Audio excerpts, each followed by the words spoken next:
then you need to support them financially because of the nature of our country, which, without money, you cannot run an election. No matter how good character or how beautiful you are, you cannot run for a political office without money.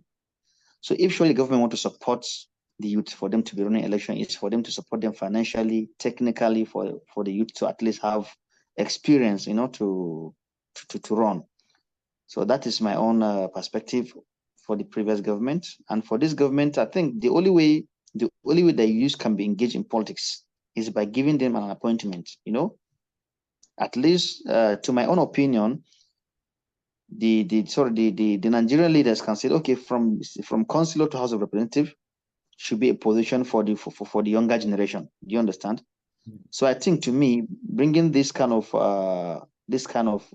things to a country, it would actually boost youth, or it will encourage youth to join politics all over the nation.